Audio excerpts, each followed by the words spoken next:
আল্লাহ সান্ত্বনা দিতেছেন, কাসসামতুল কিয়ামাতা কিসমাইন, কিয়ামতকে দুই ভাগে ভাগ করছি। আমি জানি আপনি একাই চিৎকার দিবেন কিয়ামতের মাঠে, উম্মতি উম্মতি বইলা, আর কেউ উম্মতকে স্মরণ করবে না। নবীরা তো মাকেও স্মরণ করবে না, বোনকেও স্মরণ করবে না, সবাই নাফসি নাফসি বলবে, আপনি উম্মতি বইলা চিৎকার দিবেন। বিদায় কিয়ামত আপনার আর আমার মাঝে ভাগ, আর কারো মাঝে না।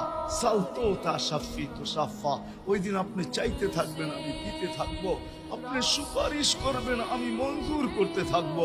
লা ইউখজিকা ফি উম্মতিক, আপনার উম্মতের ব্যাপারে আপনাকে আমি লজ্জিত করব না। কোরআন আসছে আল্লাহর রাসূলের কাছে, অদ্দুহা ওয়াল লাইলি ইদা সাজা মা ওয়াদ্দাআকা রাব্বুকা ওয়া মা ক্বালা। এই সূরার ভিতরেই আছে সাউফা ইউতিকা রাব্বুকা ফাতারদা, আপনাকে আমি রাজি করে ছাড়বো। কোরআন যখন নাজেল হইতেন তো কি অবস্থা হইতো উলামারা জানে।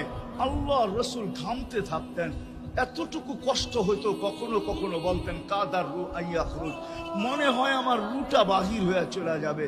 ওই কষ্টের ভিতরে জিবরিল যখন সাউফা ইউতিকা রাব্বুকা ফাতারদা পড়তেছিল, ওইখানেই থামায়া দিছে, জিবরিল থামো।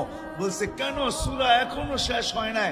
বলছে থামো, আল্লাহ আমাকে রাজি করতে চাইতেছেন, আমি এই মুহূর্তে আল্লাহর কাছে কিছু চাইতে চাইতেছি। বলছে তোমাকে সাক্ষী রেখা।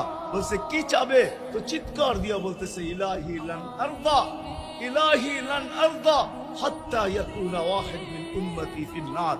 ও মাবুদ, ও ইলাহি, ও আল্লাহ, এক উম্মত জাহান্নামে থাকা পর্যন্ত আপনার উপরে রাজি। আল্লাহ